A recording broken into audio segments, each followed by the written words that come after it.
Hi friends, welcome to Just Rise Academy. இன்னைக்கு நம்ம C# programmingல பார்க்க போறது control statements பத்தி.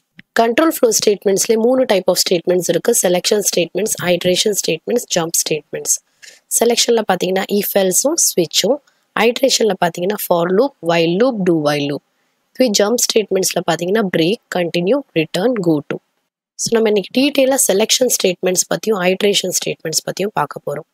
So selection statementsல first if else statement பாத்தீங்கன்னா if குள்ள நம்ம ஒரு condition கொடுப்போம். So அந்த condition true இருந்துச்சுன்னா if blockல இருக்கிற statement execute ஆகும்.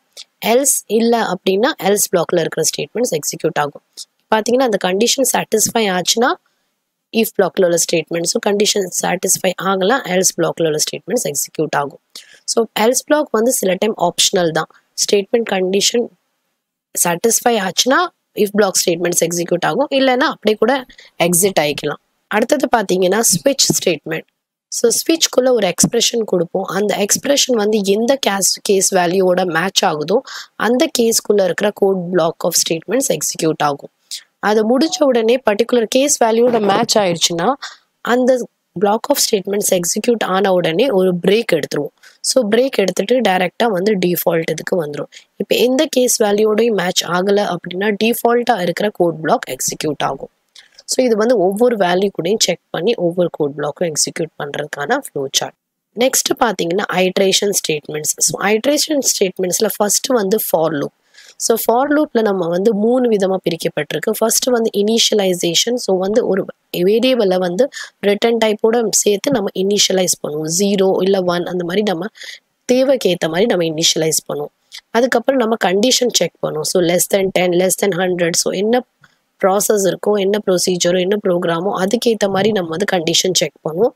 அதுக்கப்புறம் இன்க்ரிமெண்ட் பண்ணுவோம், அப்படி இல்லைன்னா டிக்ரிமெண்ட் பண்ணுவோம். நெக்ஸ்ட் இதுக்கேற்ற மாதிரி இந்த ஃபார் லூப்குள்ள வந்து ஒரு ஸ்டேட்மெண்ட் கொடுத்துருப்போம். ஸோ அதை வந்து நம்ம எக்ஸிக்யூட் பண்ணுவோம். ஸோ இந்த கண்டிஷன் ட்ரூவாக இருக்கிற வரைக்கும் இனிஷியலாக ஒரு ஸ்டேட்மெண்ட் வேல்யூ வச்சு ஸ்டார்ட் ஆகும். அதே மாதிரி ஒவ்வொரு தடவை இன்க்ரிமெண்ட் ஆகும். ஸோ கண்டிஷன் ட்ரூவாக இருக்கிற வரைக்கும் இந்த இடத்துல லெஸ் தென் 10 இருக்கிற வரைக்கும் இந்த பர்டிகுலர் ஸ்டேட்மெண்ட் வந்து எக்ஸிக்யூட் ஆகிட்டே இருக்கும். ஸோ வேல்யூ ஆஃப் ஐ வந்து பிரிண்ட் ஆகிட்டே இருக்கும்.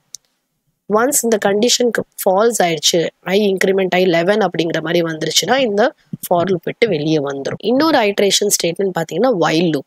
ஸோ வைல் லூப்ல எப்படின்னா கண்டிஷன் வந்து நம்ம செக் பண்ணுவோம். உள்ள வந்து ஒரு கண்டிஷன் மட்டும் கொடுப்போம். ஸோ ஐங்கிற வேரியபிளுக்கு இனிஷியலாக 0 இனிஷியலைஸ் பண்ணியிருக்கோம் தனியாக ஒரு ஸ்டேட்மெண்ட் யூஸ் பண்ணி. இந்த இடத்துல கண்டிஷன் செக்கிங் மட்டும் நடக்கும். ஸோ இந்த கண்டிஷன் வந்து ட்ரூவாக இருந்துச்சுன்னா இந்த particular code of statements execute ஆகும். அப்படி ஃபால்ஸாக இருந்துச்சுன்னா வெளியே வந்துடும், இந்த லூப்புக்குள்ளே போகாது. ஸோ இங்கே ட்ரூவாக இருந்துச்சுன்னா என்ன பண்ணுறோம், இன்க்ரிமெண்ட் பண்ணுறோம். இன்க்ரிமெண்ட் பண்ணிட்டு மறுபடியும் ஒவ்வொரு வேல்யூவாக பிரிண்ட் பண்ணுறோம். அடுத்தது இதே மாதிரி ஒவ்வொரு தடவையும் இந்த லூப் செக் பண்ணுவோம். ஈச் டைம் இன்க்ரிமெண்ட் ஆகி ஸோ ஒன்ஸ் 11 அப்படிங்கிற வேல்யூ வந்துச்சுன்னா டேரெக்டாகவே வெளியே எக்ஸிட் ஆயிரும். அடுத்து லாஸ்ட்டாக இன்னொரு ஐட்ரேஷன் ஸ்டேட்மெண்ட் பார்ப்போம், do while. So do while பொறுத்த வரைக்கும் ஃபர்ஸ்ட் டூக்குள்ள ஒரு code of code of block இருக்கும், பிளாக் ஆஃப் ஸ்டேட்மெண்ட்ஸ் இருக்கும். அதுக்கப்புறம் தான் நம்ம வைல்குள்ள கண்டிஷன் செக் பண்ணுவோம், செமிகாலன் வச்சு எண்ட் பண்ணுறோம். ஸோ இந்த லூப் வந்து இந்த கண்டிஷன் செக் பண்ணுறதுக்கு முன்னாடியே ஒரு தடவை எக்ஸிக்யூட் ஆயிரும். ஸோ என்ன ஸ்டேட்மெண்ட் நம்ம கொடுத்துருக்கோமோ அது நம்மளுக்கு ஒரு தடவை எக்ஸிக்யூட் ஆயிரும். கண்டிஷன் ட்ரூவாக இருந்தாலும் சரி ஃபால்ஸாக இருந்தாலும் சரி. அதுக்கப்புறம் தான் நம்ம கண்டிஷன் செக் பண்ணுவோம். So second time condition check பண்ணும்போது இந்த கண்டிஷன் ஃபால்ஸாக இருந்துச்சுன்னா வெளியே வந்துடும். இந்த வீடியோ உங்களுக்கு பிடிச்சிருந்ததுன்னா லைக் பண்ணுங்க, ஷேர் பண்ணுங்க, மறக்காம சப்ஸ்கிரைப் பண்ணுங்க. உங்களுக்கு C# ப்ரோக்ராமிங் பற்றி இன்னும் டீட்டெயிலாக தெரிஞ்சுக்கணும்னு ஆசைப்பட்டீங்கன்னா ஆன்லைனில் லைவ் கிளாஸஸ் போயிட்டு இருக்கு. கீழே இருக்கிற டிஸ்கிரிப்ஷனில் கொடுத்துருக்கிற லிங்கை கிளிக் பண்ணி ஜாயின் பண்ணுங்க. தேங்க்யூ.